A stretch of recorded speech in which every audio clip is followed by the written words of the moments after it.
This week on Quality Digest Live, can propaganda help improve quality? Plus, looking ahead to quality trends for 2014. That and more when we come back.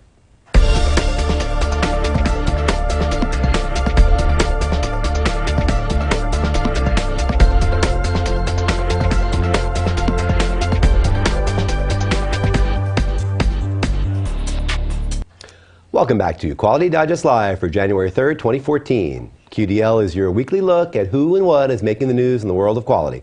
I'm Mike Richmond, publisher of Quality Digest. And I'm Quality Digest Editor-in-Chief, Dirk Ducharme. Now, Yes, you are. yes, I am. And Happy New Year. And Happy New Year to you, too, yes, sir. That's right. There we go. 2014, and 2014. And to all of you as well. Thank That's you for right. joining us in 2014. And we'll start it off with... Well, before you start off with your Yes. news item. Yes. Yes. We have a little bit of a special show today. We're going to be doing a round table, well, a two-person round table. Somewhat of a round table. Linear table. But between Dirk and I, later in the show, about 15 minutes from now, we're going to be talking about trends in 2014, what we expect to see happen in the quality industry this coming year, and we'd love to hear what you think as well. So write us right now at QDL at qualitydigest.com and let us know what's on your mind. Let us know what you think is going to be important in our industry this year coming up, and Dirk and I will respond to what you think and give you some of our thoughts as well. That's right, because our thoughts are really important. Yeah, to me and him. Important to us anyway. Okay, this is kind of a funny story, I think, maybe, sort of. Maybe. In a Booz & Company survey of executives from around the world, a quarter of them C-suite level, 60% were not able to say affirmatively that their company's strategy would lead to success. 60% are going, Ain't gonna happen. Ain't gonna happen. Right. 3 years ago, only 52% expressed doubted their company strategy. And you know, it is a funny thing to talk about, but really, I don't know, what does it say? To me, it's just saying that executives are cautious. I mean, it is kind of a funny thing to throw, 60% of the executives saying, no, we're not sure this is going to lead to success. Yeah. Well, are you ever sure it's going to lead to success? I mean, you don't. I mean, there's so many variables in a climate, in an economic climate that, and especially in the economic climate now, we're still recovering from 2008, that who's going to say, oh yeah, heck yeah, man, we got this. We got this going on. Yeah, just like that. Am I still connected? Oh, holy mackerel! You're still going, man. It's a success. It's a success. There you go.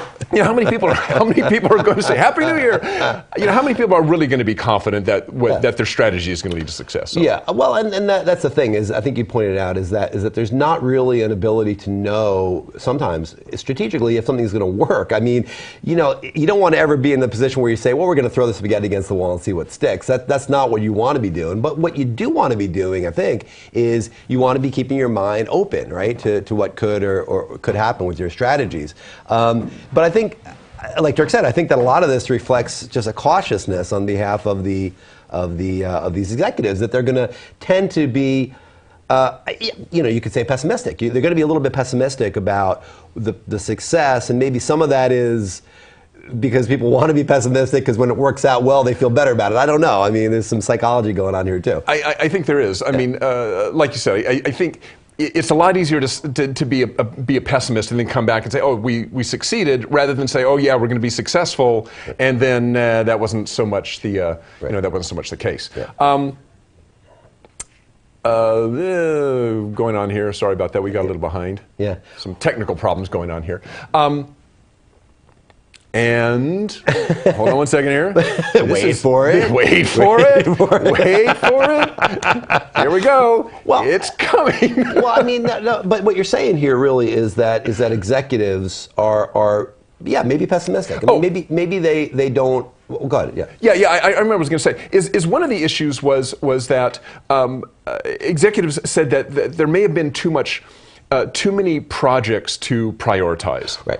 And that is leading them to have some doubts about whether they're going to be successful. And we've talked about this. If you got to have a mission, you got to have a strategy. These things have all got to align, and you've got to have you got to prioritize your projects that align with your mission and strategies.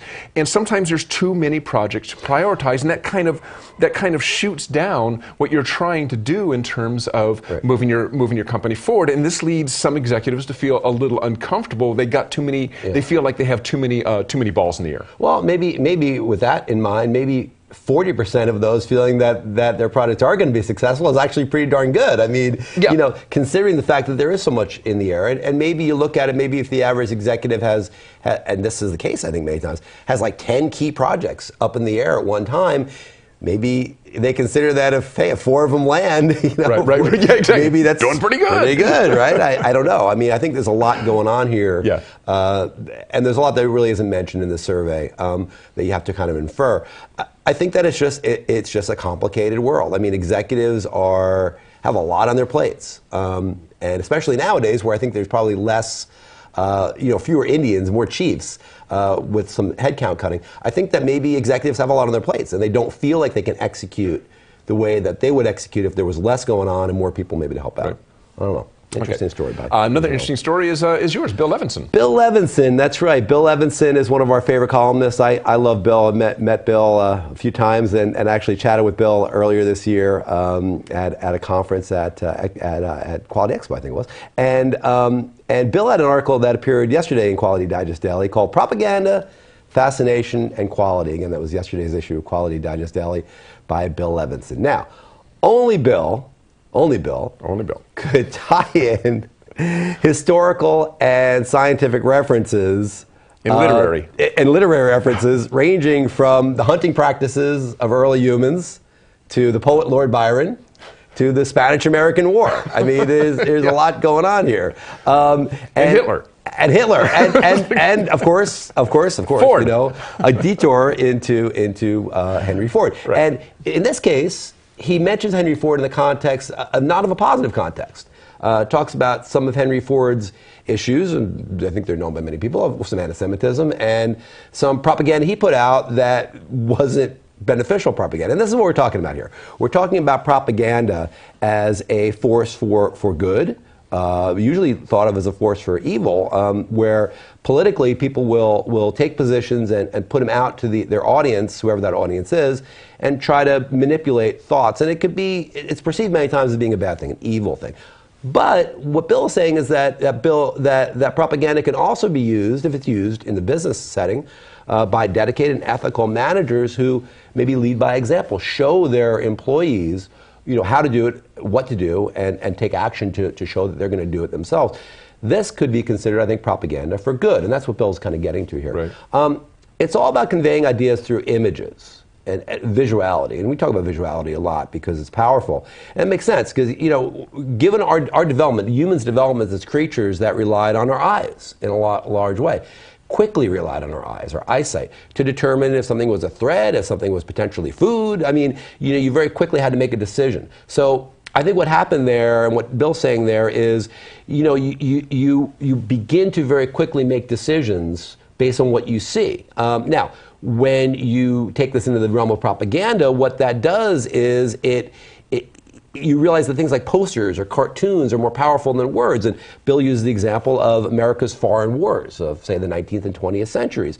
Most times you'll see the enemies in these cartoons and posters, whether they were Spanish in the Spanish-American War of 1898, or Germans in World War I and World War II, or the Japanese in World War II, depicted as like beasts, as these half-human savages who were murderous and horrible, and certainly their enemies. Babies on the end of bayonets. Everybody remembers that from World War II. And that was typical. That was typical, and the reason why that was used is because the proponents of that kind of propaganda realized that they could rally their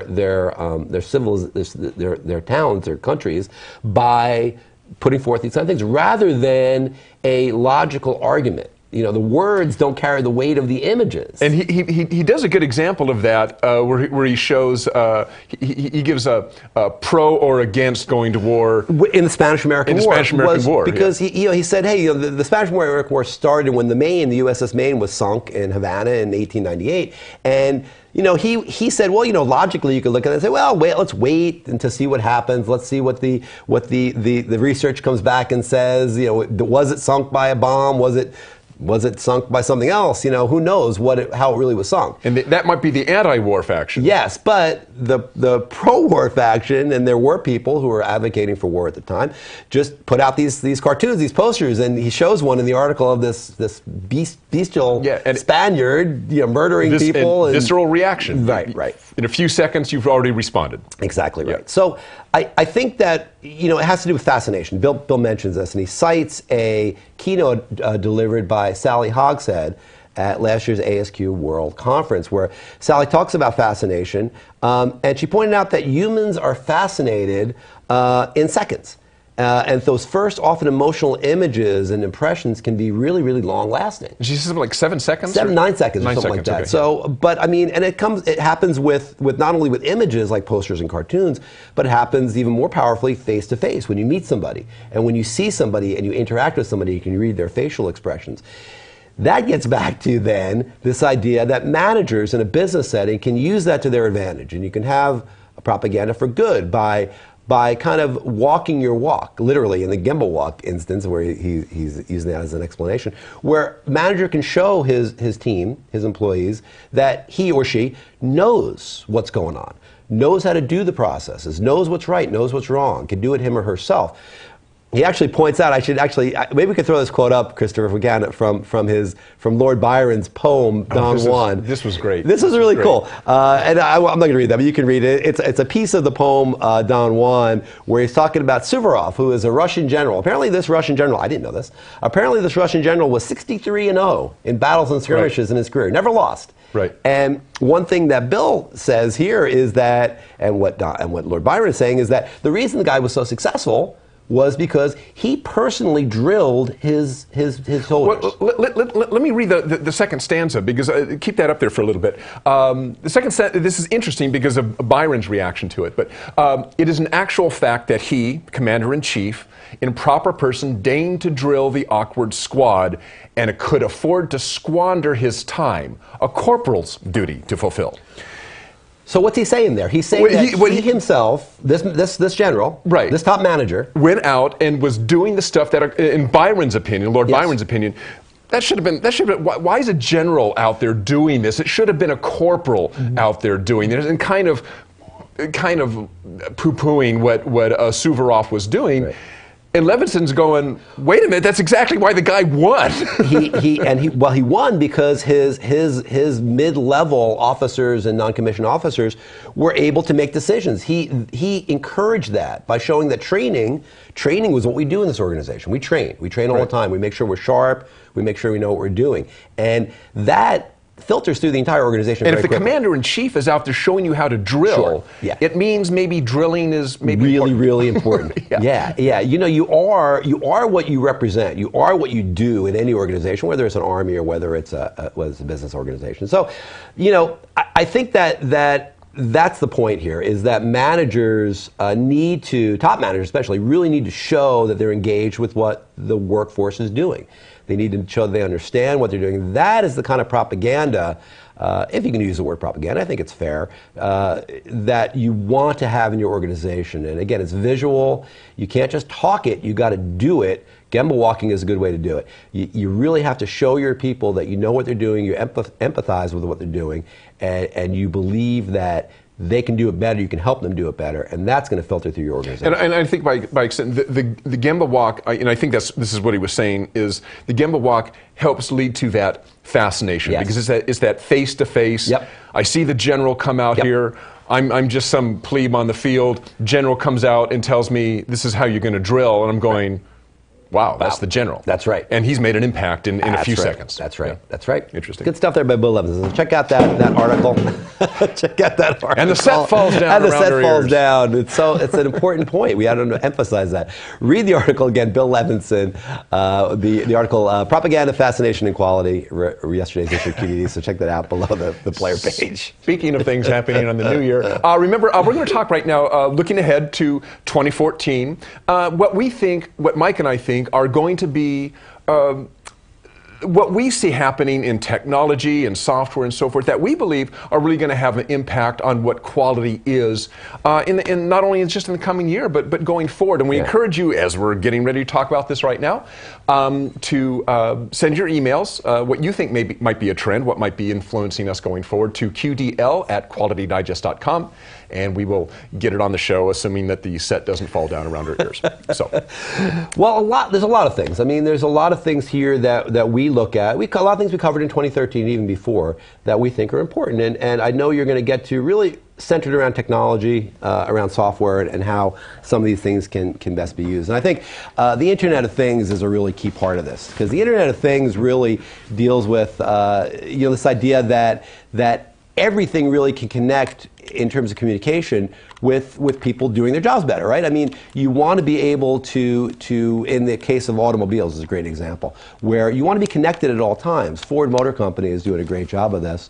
Ryan Day and I had a chance to visit Ford earlier this year a couple times in Ryan's case, and learned about some things that Ford is doing with the Internet of Things and making their cars really mobile communication devices in a certain sense. And that's technology connecting to customers in a way that allows them to really be plugged in at all times. And I think the impact of this, and Ryan and I were discussing this morning, is you really have a couple things going on. It is broadening the view of what a customer is. So you get into maybe your new Ford Focus or something, and you have essentially a mobile office at your fingertips, sure, right? So this is expanding the customer experience. Okay, and then this is an idea of quality. Quality isn't just how well something performs, it's the overall view of the product in terms of features and so forth.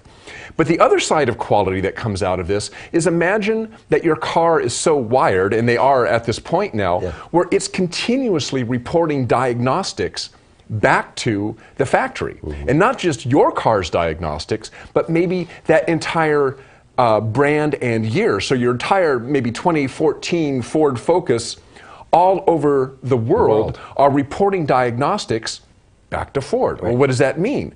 That means they can immediately spot trends and maybe head off liability issues or maybe even just small issues before the customer even has a chance to see them, because they're getting real-time data. That's quality rolled back a few steps. I mean, that's before people even notice that there's a problem. But that only works if you can interpret the big data. This is the biggest of big data. You're talking about a lot of data points here. And you know, in theory, for a long time, we've said it's going to be great when we can begin to analyze this stuff in real time.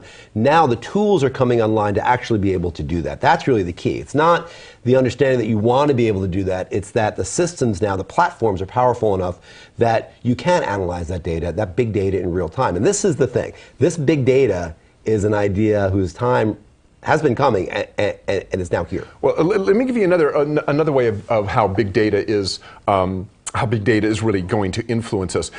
We talked to some folks at a company called Sight Machine. Yes. A few months ago. They're doing something which is really interesting. We all have, seen manufacturing where different pieces are automated. You have a vision machine, let's say, and it's inspecting parts and it's giving you a pass-fail. There are, maybe you've got cameras like Cognex cameras around your line, and they're looking for missing caps or missing pills in a bubble pack or whatever, right? Sight Machine has developed some both hardware and software that looks at your entire factory. It ties into every single camera, still or video, ties into every single sensor. Basically, anything that's looking at or measuring anything in your factory is being captured in real time throughout the entire process, or it can be wired to do that. Yep. What this means is that when something goes wrong, let's say at a vision system, you inspect a part and the part's wrong, the software can backtrack and go, well, wait a minute, was it wrong when it came out of the CNC? Was it the wrong material that was fed in? Mm-hmm. It can work its way back to find the root cause in ways that weren't even possible before, and is doing it for every single widget that rolls down the line. Yep. Now, if you think that's crazy, imagine all this terabyte of data in video, video data, sensor data, camera data, so forth is being stored. Suppose you decide to change a parameter and you wonder, we're changing this specification limit on a part. I wonder what would have happened if we had changed that specification limit 6 months ago. Right. Guess what? You pull up 6 months worth of data that's been stored, and you virtually rerun your factory for the past 6 months and see what would have happened if your specification limits on that particular part and that particular step in the process had been different. Yeah. You might spot problem areas that are yet to occur. That's right. And this is a huge amount of data and a lot of processing, but it's been made possible by advances in cloud technology, storage technology, the dropping cost of both of those things, and of course, computing power. We're able to do stuff with it we couldn't have done 5-10 years ago. Yeah, well, Moore's Law continues to hold. I mean, it's amazing how we continue to be able to do more and more with more and more power. And to start doing things that, again, theoretically, we thought about for maybe decades. That, right. Wow, wouldn't it be great if we could? Now we are. Yeah. We have a comment. Somebody just wrote us. Ooh, great. Let's see what that one says. All right.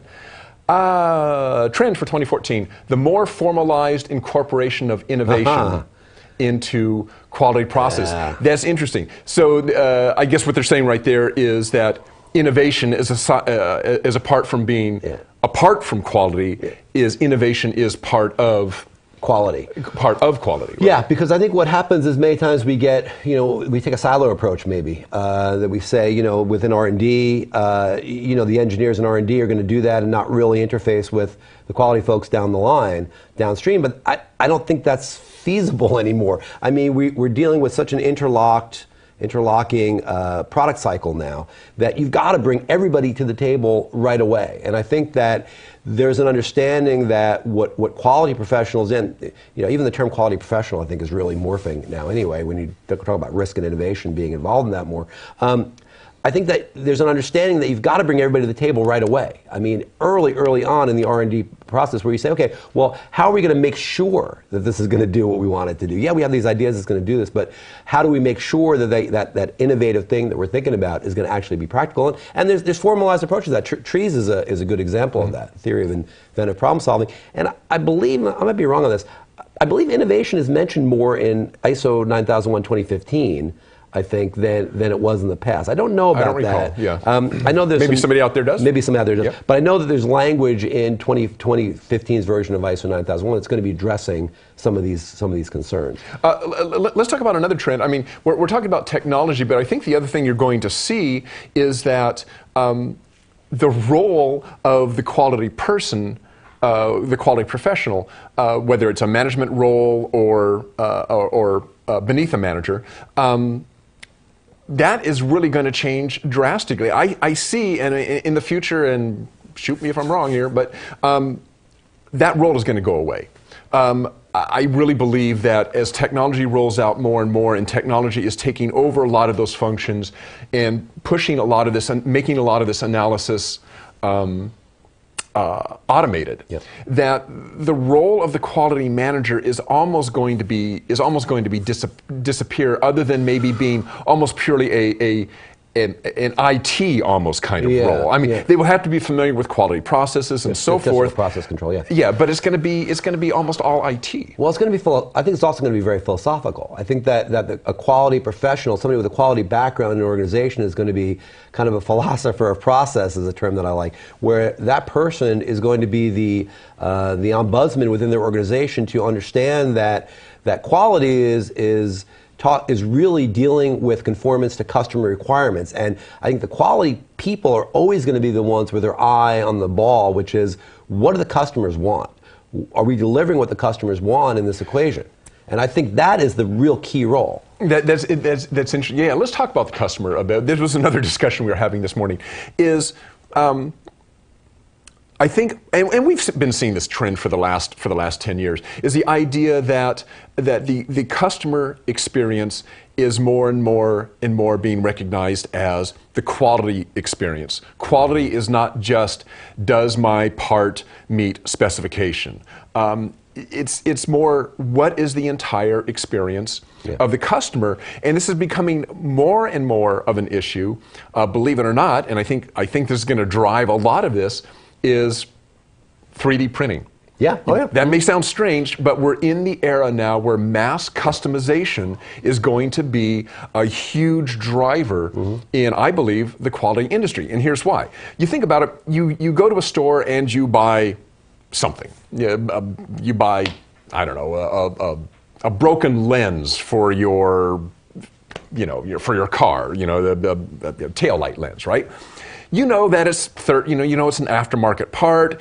It's probably going to fit pretty well. Maybe it'll fit exact, maybe it won't, but you're willing to deal with a little bit of slop because you know it's mass produced. They've made 1 million of these and hopefully it'll fit my car and that's okay, but if it doesn't fit quite right, as long as I can get the screws in, I'm cool with it. Basically works.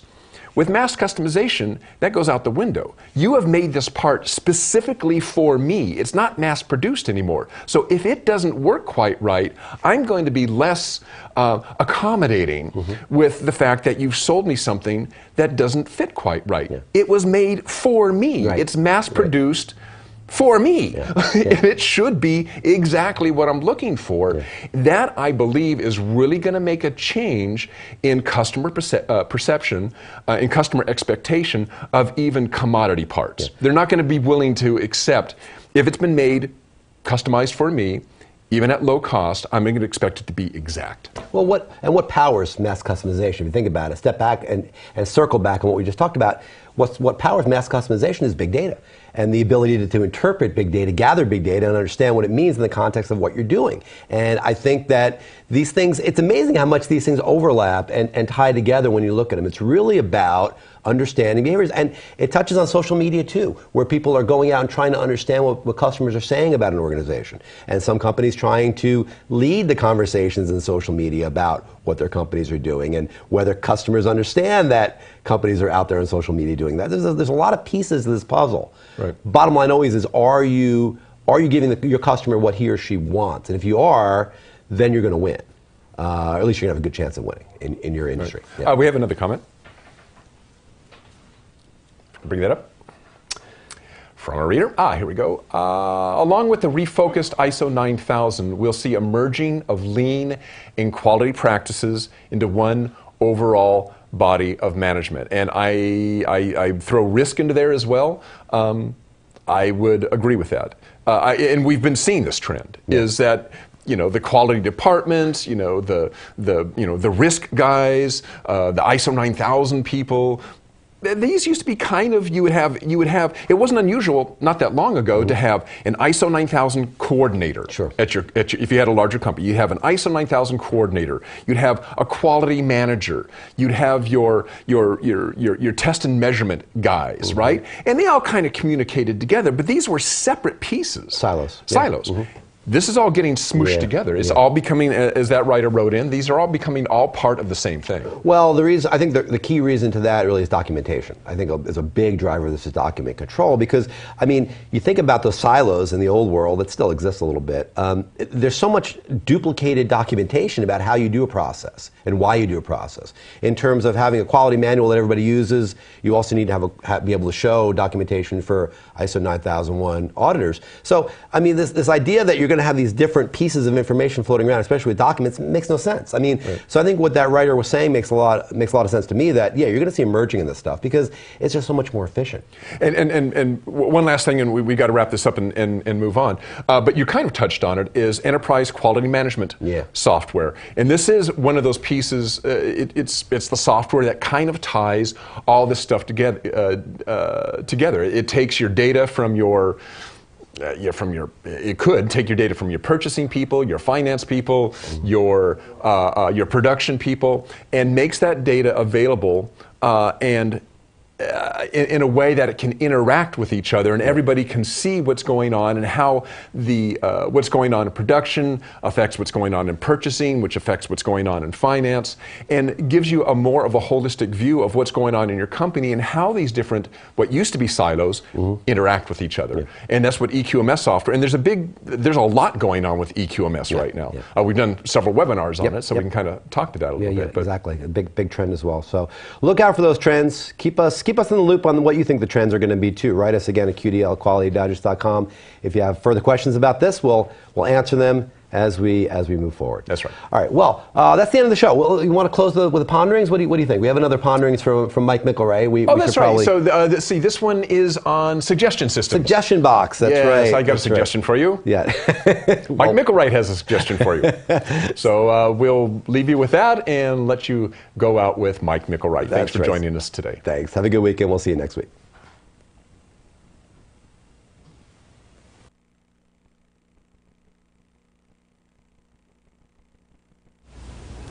Did you ever wonder why suggestion systems never seem to really work?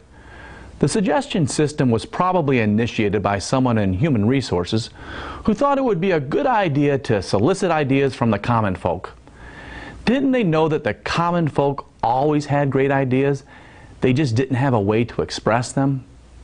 I wonder if these same inventors of the typical suggestion system also installed one within their own home to encourage their reclusive children to come up with ideas to improve the family experience. Their suggestion system would probably work something like this. Suggestion boxes like this one would be installed in key areas throughout the house. Perhaps one in the kitchen, one outside of the kids' bedroom, and one near the punch clock by the front door to track when the children leave and return to home. The kids, initially excited about the program, would then submit an idea on a suggestion form for home improvement and place them into a locked suggestion box. The box was locked so the other siblings would not steal the idea. But then the younger kids would stop turning in ideas after their first attempt because they had no idea how to financially justify the idea. I think the parents did this on purpose. Next, the kids with a short attention span would stop submitting ideas because they would grow tired of not receiving any immediate feedback due to the fact that their parents would only meet once a quarter to review the new suggestions. The most responsible children would also grow tired of the program because they would not be included in the presentation of their ideas to the selection committee, mom and dad. And if by some remote chance that their suggestion was accepted, they were not allowed to be involved in the implementation phase. The typical suggestion system would fail, just as it does in most companies, because it does not respect the individual. If you want suggestions from your kids, ask them for their ideas, give them the everyday ability to vocalize their ideas, allow them to pitch their ideas, encourage them to make mistakes and learn from them, and then work with them and help them implement their ideas. And then go back to work and do this with your employees. I'm the wise guy, Mike McElray.